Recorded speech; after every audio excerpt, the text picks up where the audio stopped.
আসসালামু আলাইকুম প্রিয় শিক্ষার্থীবৃন্দ, আশা করি তোমরা সবাই ভালো আছো, সুস্থ আছো এবং মনোযোগ সহকারে বাসায় বসে পড়াশোনা করছো। প্রিয় শিক্ষার্থীবৃন্দ, আজকে আমি প্রথমে তোমাদের বোলা ডিগ্রি কলেজ অনলাইন ক্লাসের পক্ষ থেকে তোমাদের সবাইকে স্বাগত জানাচ্ছি। আমি উম্মে হাবিবা আক্তার, প্রভাষক সমাজ বিজ্ঞান, বোলা ডিগ্রি কলেজ, ফুলপুর, ময়মনসিংহ। প্রিয় একাদশ ও দ্বাদশ শ্রেণীর শিক্ষার্থীবৃন্দ, আজকে আমি তোমাদের সামনে সমাজ বিজ্ঞান দ্বিতীয় পত্র নিয়ে উপস্থিত হয়েছি। গতকালকেও আমি তোমাদের সামনে এই সমাজ বিজ্ঞান দ্বিতীয় পত্রের অষ্টম অধ্যায় আলোচনা করেছিলাম একটা পাঠ নিয়ে। আজকেও এই অষ্টম অধ্যায় থেকে আরেকটি পাঠ নিয়ে আলোচনা করব। আজকে আমাদের পাঠের আলোচনার বিষয় হচ্ছে বাংলাদেশের যে সমকালীন সামাজিক পরিবর্তন। সমকালীন যে কিছু পরিবর্তন রয়েছে, সে সমকালীন সামাজিক পরিবর্তন আলোচনা করব। এই পাঠ শেষে প্রিয় শিক্ষার্থীবৃন্দ, তোমরা যে বিষয়গুলি বলতে পারবে তা হলো অর্থনৈতিক ক্ষেত্রে পরিবর্তন সমূহ বলতে পারবে, তারপরে সামাজিক ক্ষেত্রে যে পরিবর্তন রয়েছে সেই পরিবর্তনগুলিও তোমরা বলতে পারবে। দেখো, তারপরে হচ্ছে তোমার রাজনৈতিক ক্ষেত্রে পরিবর্তন রয়েছে, সেই পরিবর্তন সম্পর্কেও তোমরা বলতে পারবে। শিক্ষা ব্যবস্থার ক্ষেত্রেও কিছু পরিবর্তন আছে, সেই পরিবর্তন সম্পর্কে বলতে পারবে। প্রিয় শিক্ষার্থীবৃন্দ, চলো আমরা তাহলে প্রথমে অর্থনৈতিক ক্ষেত্রে যে কিছু পরিবর্তন রয়েছে সেই পরিবর্তন সম্পর্কে জানি। চলো দেখি কিছু কি অর্থনৈতিক পরিবর্তন রয়েছে সেই পরিবর্তনগুলো দেখি। এখানে দেখো, আমি ছবির মাধ্যমে পরিবর্তনগুলি তোমাদের সামনে তুলে ধরেছি। কৃষিক্ষেত্রে যে আধুনিক যন্ত্রপাতি রয়েছে সেই তার মধ্যে পরিবর্তন হয়।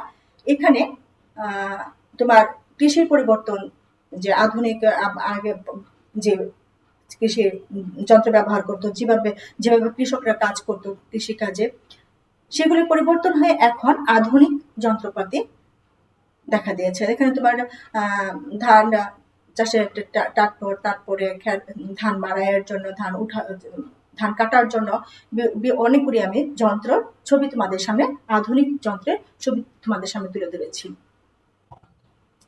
সমকালীন সময়ে এই কৃষি ক্ষেত্রে আধুনিক যন্ত্রপাতি বিশেষ ভূমিকা পালন করে আসছে, এই পরিবর্তনগুলি ঘটেছে। তারপরে হচ্ছে কৃষিতে উচ্চ জাতের যে বীজ, উচ্চ জাতের বীজের ব্যবহার, এই উচ্চ জাতের বীজের ব্যবহারও সমাজের পরিবর্তন নিয়ে এসেছে। উচ্চ জাতের পরিবর্তনটা এখানে এসেছে। দেখো, এখানে ছবিতে আমি অনেকগুলো বীজ তুলে ধরেছি। বীজ দেখে বলছে এইগুলি হচ্ছে এই সমাজাতিক যে জনগণের চাহিদা পূরণের ক্ষেত্রে এই পরিবর্তনগুলি এসেছে। তারপরে দেখো, কৃষিতে ব্যাংক ঋণ। এখন আমাদের দেশে অধিকাংশ কৃষকই অনেক অবস্থা খারাপ। তারা এখন কৃষিতে উন্নত জাতের আধুনিক যে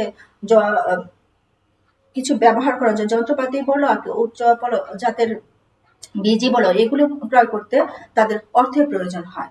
এই ক্ষেত্রেও কি করা হয়, কৃষি ক্ষেত্রে ব্যাংক ঋণ দেওয়া হয়, ব্যাংক ঋণের ব্যবস্থা করা হয়েছে। এতে করে কৃষক সামাজিক পরিবর্তনের কৃষি ক্ষেত্রে বিভিন্ন রকম উন্নত জাতের বীজ, উন্নত জাতের ফসল, এ ধরনের চাষাবাদ করার সুযোগ সুবিধা তারা পাচ্ছে। তারপরে দেখো, তারপরেটা হচ্ছে শ্রমের মূল্য ও মর্যাদা বৃদ্ধি। এই যে শ্রমের মূল্য, বর্তমানে কৃষক পরিবারের বিভিন্ন উন্নয়নমূলক কাজেও মেয়েরা কাজ করছে। 1999 সালের সুইডিশ আন্তর্জাতিক উন্নয়ন সংস্থা এবং এর মহাপরিচালক গুরানসন এই ও সফর করতে এসে বলেছেন বাংলাদেশে এখন হোপলেস বাস্কেট গেমের ভিতরে নেই, এখন পরিবর্তন হয়ে আধুনিক সামাজিক পরিবর্তনে সমাজ পরিবর্তনে চলে এসেছে। এখানে প্রচুর পরিমাণে মহিলারা বাইরে কাজ করছে, মহিলারা ঘরেই শুধু থাকছে না, বাইরে কাজ করছে এবং সমাজে অগ্রগতির দিকে এগিয়ে নিয়ে যাচ্ছে। এখন আমরা যাব বৈদেশিক ঋণ। বৈদেশিক ঋণ এখানে বর্তমানে বিভিন্নভাবে বৈদেশিক ঋণটা আমরা লক্ষ্য করে থাকি। পূর্বের তুলনায় বর্তমানে অনেক রকম সাহায্য সহযোগিতা আমরা বিদেশ থেকে পেয়ে থাকি। এতে করে বিভিন্ন রকমের সামাজিক পরিবর্তন ঘটছে, অর্থনৈতিক ক্ষেত্রে সামাজিক পরিবর্তন ঘটছে। তারপর হচ্ছে পোশাক শিল্পের সমৃদ্ধি। পোশাক শিল্পের সমৃদ্ধির ক্ষেত্রেও এই তোমার অর্থনৈতিক যে ক্ষেত্রটা এটা গুরুত্বপূর্ণ ভূমিকা পালন করে থাকে। এখানে পোশাকের যে বৈদেশিক যে পোশাকের বিদেশে বাংলাদেশের পোশাকের প্রতি বিদেশিদের আকৃষ্ট বেশি, এখানে আমাদের দেশের পোশাকের প্রতি তারা বেশি আকৃষ্ট, যার ফলে এখান থেকে আমরা অনেক বৈদেশিক মুদ্রা অর্জন করে থাকি। এই এখান থেকে অর্থনৈতিকের শক্তিশালী অর্জন করে এই পোশাক শিল্পের মাধ্যমে আমাদের দেশে অর্থনীতি শক্তিশালী হয়ে উঠেছে। বিদেশের অর্থ আমাদের বিভিন্ন রকম উন্নত ধরনের কাজের ক্ষেত্রে ব্যবহৃত হচ্ছে। এখন প্রিয় শিক্ষার্থীবৃন্দ, আমরা যাব রাজনৈতিক ক্ষেত্রে যে সমকালীন কিছু পরিবর্তন, যে সামাজিক পরিবর্তন রয়েছে, সে সামাজিক পরিবর্তনগুলো এখন আমি তোমাদের সামনে তুলে ধরব। দেখো এখানে একটি ছবি দেখতে পাচ্ছ, একটি ছবি এখানে আমি তুলে ধরেছি। প্রথমটা যেটা হচ্ছে গণতান্ত্রিক চেতনার বিকাশ। এই গণতান্ত্রিক চেতনার বিকাশের ক্ষেত্রে বর্তমানে শহরের জনগণের পাশাপাশি গ্রামের জনগণও অনেকটা সচেতন হয়ে উঠেছে, বিকাশ ঘটেছে। পূর্বে যেমন শহরের জনগণ শুধু রাজনৈতিক সম্পর্কে ধারণা নিত, গ্রামের জনগণ, গ্রামের কোনো নেতৃত্ব ছিল না, কোনো রাজনীতি ছিল না, কিন্তু এখন গ্রামেও এই রাজনীতি, নেতৃত্ব, তারপরে সমকাল সামাজিক কিছু পরিবর্তন এখন আমরা দেখতে পাচ্ছি।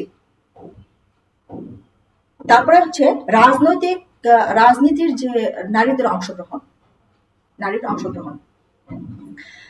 আগে মানুষ কল্পনা করতে রাজনীতি বলতে পুরুষরা রাজনীতি করবে এরকম একটা ধারণা ছিল, কিন্তু বর্তমানে এখন পুরুষের পাশাপাশি নারীরা রাজনীতিতে অংশগ্রহণ করছে, রাজনীতিতে বিভিন্ন পদে তারা কাজ করে যাচ্ছে।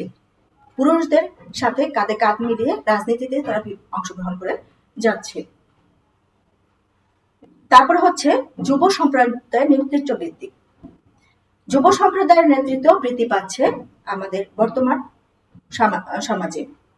আগে যেখানে যুবকরা রাজনীতিতে অংশগ্রহণ করতো না, সম্প্রদায় নেতৃত্বে অংশগ্রহণ করতো না, কিন্তু বর্তমানে যুবকদের বেশি প্রাধান্য দেওয়া হয়ে থাকে, যাতে এতে করে আমাদের সামাজিক যে পরিবর্তন এটি দ্রুতভাবে বৃদ্ধি পাচ্ছে। তারপরে এখন যাব আমরা, দেখো রাজনৈতিক দলের সংখ্যা বৃদ্ধি। সামাজিক পরিবর্তন বৃদ্ধি পাওয়ার কারণে পূর্বে যেখানে এদেশের রাজনৈতিক দল খুব একটা ছিল না, কিন্তু বর্তমানে বিভিন্ন রকমের রাজনৈতিক দল আমরা দেখতে পাচ্ছি, যার কারণে এখানে জনগণের পছন্দ অনুযায়ী রাজনৈতিক দলে অংশগ্রহণ করে তাদের নিজস্ব মতামত তারা ব্যক্ত করতে পারে, নিজেদের মতের কথা তারা অন্যের কাছে পৌঁছাতে পারে। তারপরে হচ্ছে তোমার গ্রামীণ পর্যায়ে রাজনৈতিক যে প্রভাব, গ্রামে যে কর্মকাণ্ড, সেটা এখন আলোচনা করব। গ্রামেও এখন রাজনীতি বিরাজ করছে। আগে গ্রামে তেমন একটা রাজনীতি দেখা যেত, এখন গ্রামেও বিভিন্ন রকমের রাজনৈতিক কর্মকাণ্ড দেখা যায়, রাজনৈতিক মিটিং হয়, রাজনৈতিক মিছিল হয়, রাজনৈতিক সংগঠন হয়, এগুলিতে বিভিন্ন রকমের জনগণ অংশগ্রহণ করে এবং তাদের নিজস্ব মতামত ব্যক্ত করার সুযোগ সুবিধা পেয়ে থাকে। এখন যাব প্রিয় শিক্ষার্থীবৃন্দ শিক্ষা ক্ষেত্রে সমকালীন যে পরিবর্তন, সেই পরিবর্তনগুলো সম্পর্কে আমি তোমাদের এখন বলবো। দেখো প্রথম যেটা হচ্ছে সেটা হচ্ছে একটা হচ্ছে শিক্ষার হার বৃদ্ধি। শিক্ষার হার বৃদ্ধির ক্ষেত্রে এই কালীন সামাজিক পরিবর্তন খুবই গুরুত্বপূর্ণ ভূমিকা পালন করে আসছে।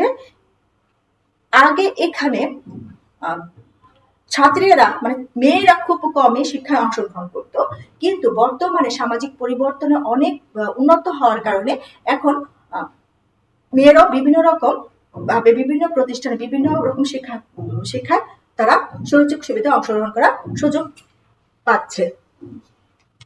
তারপরে দেখো 2 নাম্বার যেটা, শিক্ষার মান বৃদ্ধি। বর্তমানে শিক্ষার মান অনেক বেশি বৃদ্ধি পাচ্ছে। পূর্বে ছাত্র ছাত্রীরা শুধু বই পুস্তক থেকে জ্ঞান অর্জন করতে সুযোগ পেত, কিন্তু বর্তমানে এখন অনেক জ্ঞান অর্জনের জন্য বিভিন্ন রকমের মাধ্যম রয়েছে। যেমন এখন আগে যেমন এখন টিভি আছে, সৃজনশীল পড়াশোনার কারণে তারা তাদের জ্ঞানটা আরো বেশি বৃদ্ধি পাচ্ছে। বিভিন্ন রকম মাধ্যম থেকে বিভিন্ন রকম এ থেকে তারা জ্ঞান অর্জন করে সেটা বিকশিত করছে, বৃদ্ধি করছে। গভীরভাবে চিন্তা ভাবনা করে তারা ওই জিনিসটা সম্পর্কে, একটা জিনিস নিয়ে গভীরভাবে চিন্তা ভাবনা করে ওই জিনিসটাকে বিস্তারভাবে বিশ্লেষণ করার চেষ্টা করে। এখন তো উন্নতভাবে শিক্ষার মান বৃদ্ধি করার বিভিন্ন সুযোগ সুবিধা রয়েছে। এখন ইন্টারনেট রয়েছে, টিভি রয়েছে, তারপরে বিভিন্ন রকম চ্যানেল, ইউটিউব চ্যানেল রয়েছে, এগুলি থেকেও তারা শিক্ষা অর্জন, বিভিন্ন রকম জ্ঞান অর্জন করে থাকে। শিক্ষার মান অনেক বেশি এখন বৃদ্ধি পাচ্ছে। এখন যাব 3 নাম্বার যেটা, শিক্ষা গ্রহণের জন্য বিদেশ যে গমন, সেটা শিক্ষা গ্রহণের জন্য বাংলাদেশের শিক্ষার্থীরা বাংলাদেশে পড়াশোনার পাশাপাশি উচ্চতর ডিগ্রি অর্জনের জন্য তারা বিদেশে গমন করার সুযোগ সুবিধা পাচ্ছে। পাশাপাশি এই যে সম্মানজনক পেশা নিয়োজিত হয়ে তারা কি করছে, বিদেশে যাচ্ছে তাদের কর্মজীবনকে আরো সুন্দরভাবে সুষ্ঠুভাবে পরিচালনা করার জন্য। এতে করে শিক্ষা গ্রহণের বিদেশ গমনের সংখ্যাটাও বৃদ্ধি পাচ্ছে। তারপর এখন যাব আমরা সবার জন্য শিক্ষা। একটা স্লোগান আছে, সবার জন্য শিক্ষা। এই স্লোগানটা খুবই গুরুত্বপূর্ণ ভাবে শুনছে। পূর্বে যেখানে শুধু নারীরা শিক্ষায় অংশগ্রহণ করত, কিন্তু এখন বর্তমানে নারী পুরুষ সবাই একসাথে শিক্ষা গ্রহণ করে থাকে এবং এই স্লোগানটা খুবই কার্যকরভাবে ব্যবহৃত হচ্ছে। এখন আমরা যাব প্রিয় শিক্ষার্থীবৃন্দ 5 নাম্বার পয়েন্টে। 5 নাম্বার পয়েন্ট হচ্ছে নিরক্ষণ মুক্তকরণ। যে এই নিরক্ষণ মুক্ত, এখন আমাদের দেশে একটা উদ্দেশ্য আছে নিরক্ষণ মুক্ত বাংলাদেশ গড়ে তোলা। এখানে জনগণ নিরক্ষণ মুক্ত হবে, সমস্ত বয়োবৃদ্ধ যে নারী পুরুষ যারা আছে সবাইকে সরকারি বেসরকারি মাধ্যমে শিক্ষাদানের ব্যবস্থা করা হয়েছে। এতে করে আমাদের দেশ নিরক্ষর মুক্ত বাংলাদেশে পরিণত হচ্ছে। তারপরে 6 নাম্বার হচ্ছে শিক্ষিত বেকারের সংখ্যা বৃদ্ধি। এখন আমাদের দেশে শিক্ষার হার অনেক বেশি বৃদ্ধি পেয়েছে, শিক্ষার মান উন্নত হয়েছে এবং শিক্ষার মান উন্নত হওয়ার কারণে অধিকাংশ ছেলে মেয়ে শিক্ষিত হয়ে উচ্চ ডিগ্রি অর্জন করেও তারা কি করছে, কোনো কিছুতে চাকরিতে অন্তর্ভুক্ত হতে পারছে না, চাকরি পাচ্ছে না। এতে করে শিক্ষিত বেকারের সংখ্যা বৃদ্ধি পাচ্ছে। এখন আমাদের দেশে বেকারের সংখ্যা অনেক বেশি। এখন যাব আমরা সাংস্কৃতিক ক্ষেত্রে যে সমকালীন কিছু পরিবর্তন রয়েছে সেগুলো এখন আমি তোমাদের বলবো। বস্তুগত অবস্তুগত সংস্কৃতি। প্রথম যেটা হচ্ছে 1 নাম্বার হচ্ছে বস্তুগত অবস্তুগত সংস্কৃতি। সমকালীন সামাজিক পরিবর্তন ক্ষেত্রে বস্তুগত অবস্তুগত সংস্কৃতির যে পরিবর্তন হয়েছে এটি অনেক অতি গুরুত্বপূর্ণ। যেমন ঘর বাড়ি আসবাবপত্র ইত্যাদির ক্ষেত্রে পরিবর্তন হয়েছে। আগের দিনে যেখানে মাটির তৈজসপত্র মানুষ ব্যবহার করত, এখন মাটির তৈজসপত্র যেগুলি এখন ব্যবহার দেখা যায় না। এটা হচ্ছে আমাদের দেশে অনেক বেশি লক্ষণীয় পরিবর্তন। তারপরে হচ্ছে 2 নাম্বার হচ্ছে চিত্ত বিনোদনের ক্ষেত্রে চিত্ত বিনোদনের ক্ষেত্রেও সাংস্কৃতিক সমকালীন পরিবর্তন ঘটেছে। চিত্ত বিনোদনের ক্ষেত্রে আগে যেখানে টিভি, তারপরে যাত্রা, টেলিভিশন, যাত্রা, অভিনয়, তারপর জারি সারি, এগুলোর ভিতরে মানুষ বিরাজ করে, টিভিটা ছিল খুব কম ছিল। কিন্তু বর্তমানে এখন দেখা যায় TV, VCD, radio, computer, laptop, internet, Facebook, বিভিন্ন রকমের মাধ্যমে হচ্ছে তোমার চিত্ত বিনোদনের মাধ্যমে মানুষ খুঁজে পেয়েছে।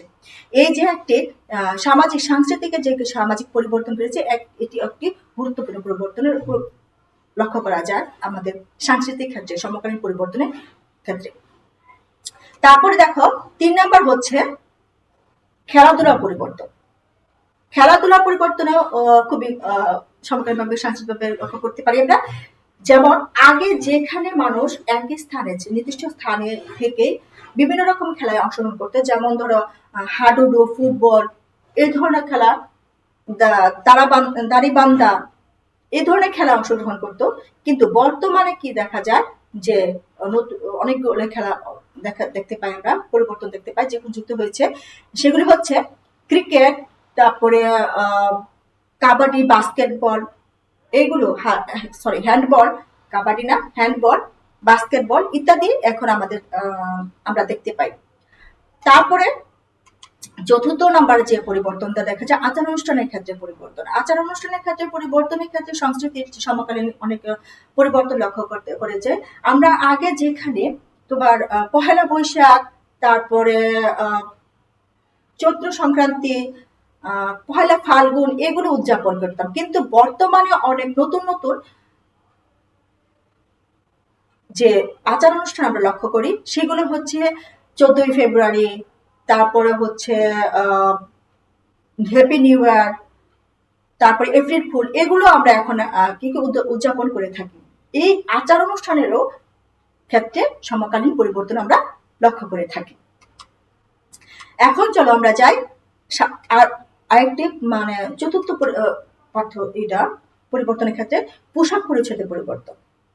এখন আমাদের দেশে বিভিন্ন রকম পোশাক পরিচ্ছদের পরিবর্তন আমরা লক্ষ্য করি। যে কিছু পরিবর্তন আমরা কিছু ছেলে মেয়েদের যে লক্ষ্য করি, পশ্চিমা সাংস্কৃতিক কিছু পরিবর্তন আমাদের দেশে দেখেন, যেটা আমাদের দেশের জন্য অনেক রকম হুমকির সম্মুখীন দেখা দেয়। এখন 6 নম্বরে আমরা যাব খাদ্যাভ্যাসের পরিবর্তন। আগে যখন বেশিরভাগ মানুষই কি ছিল, ভাত আর মাছ, মাংস, পোলাও, এগুলোর মধ্যে অন্তর্ভুক্ত ছিল। বর্তমানে কিছু ফাস্ট ফুড জাতীয় খাবার এসেছে, যেগুলোতে বেশি বর্তমানে ছেলে মেয়েরা বেশি অভ্যস্ত হয়ে পড়ছে, ফাস্ট ফুডটার প্রতি বেশি তারা আকৃষ্ট হচ্ছে। এই পরিবর্তনটা আমরা লক্ষ্য করে থাকি। তারপরে দেখো সমকালীন ধর্মীয় ক্ষেত্রে পরিবর্তন। আগে যেখানে ধর্মটাকে সবাই খুবই ধর্মীয় ভাবে অনেক মূল্যায়ন করত, এখন ধর্মের প্রতি রাজনৈতিক কিছু পরিবর্তন এখানে বিকাশের কারণে এখন ধর্মটা অনেকটাই কম দেখা যায়। ধর্মটা বিভিন্ন নৈতিক সংকটের প্রকট রূপে ধারণ করেছে। এই ধর্মীয় যে বিষয়গুলো এখন আমরা দেখতে পাই না। প্রিয় শিক্ষার্থীবৃন্দ, আজকে আমার আলোচনার বিষয়টি ছিল সমকালীন যে পরিবর্তন, সামাজিক পরিবর্তন। আশা করি তোমরা খুব ভালোভাবে মনোযোগ সহকারে তোমরা এই পরিবর্তনগুলি বুঝতে পেরেছ। আলোচনার শেষে আমি তোমাদের জন্য একটি একক কাজ রেখেছি। বাসায় বসে সুন্দর করে খাতায় এই একক কাজটি করে ফেলবে। দেখো, একক কাজটি হচ্ছে বাংলাদেশের সমাজ ও সংস্কৃতির কোন কোন ক্ষেত্রে পরিবর্তন সূচিত হয়েছে তা একটি তালিকা প্রস্তুত করবে। সমাজ ও সংস্কৃতির কোন কোন ক্ষেত্রে পরিবর্তন সূচিত হয়েছে তার একটি সুন্দর তালিকা প্রস্তুত করবে। প্রস্তুত করে আমার কমেন্টের মাধ্যমে হোক, কোনো মাধ্যমে হোক, আমাকে দেখানোর চেষ্টা করবে। প্রিয় শিক্ষার্থীবৃন্দ, চলো আমরা এখন কিছু মূল্যায়ন প্রশ্ন রয়েছে আলোচনার উপর নির্ভর করে এখন দেখি আমরা এগুলি পারি কিনা। চলো বলার চেষ্টা করি। দেখো, প্রথমটা হচ্ছে দেশের কৃষকরা কিভাবে কৃষিক্ষেত্রে সুবিধা পাচ্ছে। দেশের কৃষকেরা কিভাবে কৃষিক্ষেত্রে সুবিধা পাচ্ছে? বীজের মাধ্যমে, ব্যাংকিং ঋণের মাধ্যমে, সারের মাধ্যমে, যন্ত্রপাতির মাধ্যমে। ব্যাংকিং ঋণের মাধ্যমে দেশের কৃষকরা কিভাবে কৃষিক্ষেত্রে সুবিধা পাচ্ছে? ব্যাংকিং ঋণের মাধ্যমে। দেশের অর্থনৈতিক উন্নয়নের ক্ষেত্রে গুরুত্বপূর্ণ ভূমিকা রেখেছে বৈদেশিক আর্থিক সাহায্যে, বৈদেশিক অর্থ আহরণে, বৈদেশিক ঋণ গ্রহণে, পোশাক আমদানি করে, বৈদেশিক ঋণ গ্রহণে। 3 নম্বর হচ্ছে বাংলাদেশের সময়কালীন সামাজিক পরিবর্তনের ফলে পুরুষের পাশাপাশি নারীরাও কৃষি ব্যাপক হারে অংশগ্রহণ করছে। রাজনৈতিক যুদ্ধক্ষেত্রে, কৃষিকাজে, কলকারখানায়। রাজনীতিতে নারী পুরুষেরা একসাথে কাজ করে যাচ্ছে। প্রিয় শিক্ষার্থীবৃন্দ, এখন আমি তোমাদের জন্য একটি বাড়ির কাজ রেখেছি। বাড়ির কাজটি তোমরা সুন্দরভাবে খাতায় সুন্দর করে লিখে রাখবে। দেখো, বাড়ির কাজটি হচ্ছে বাংলাদেশের সমকালীন সামাজিক পরিবর্তন যে আলোচনা করলাম সেটা একটি তালিকা তৈরি করবে।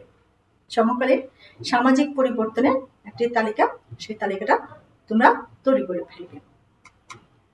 প্রিয় শিক্ষার্থীবৃন্দ, আশা করি আজকের ক্লাসটি তোমরা খুব সুন্দরভাবে বুঝতে পেরেছ। পরবর্তী ক্লাসে আবার তোমাদের সাথে দেখা হবে। আশা করি সে পর্যন্ত সবাই নিরাপদে থাকবে এবং খুব মনোযোগ সহকারে পড়াশোনা করবে। বাড়িতে থাকবে, বাড়িতে বসে নিরাপদে সুন্দরভাবে কাজ করবে, পড়াশোনা করবে। এই আশায় আজকে আমি আমার ক্লাস শেষ করছি। আল্লাহ হাফেজ।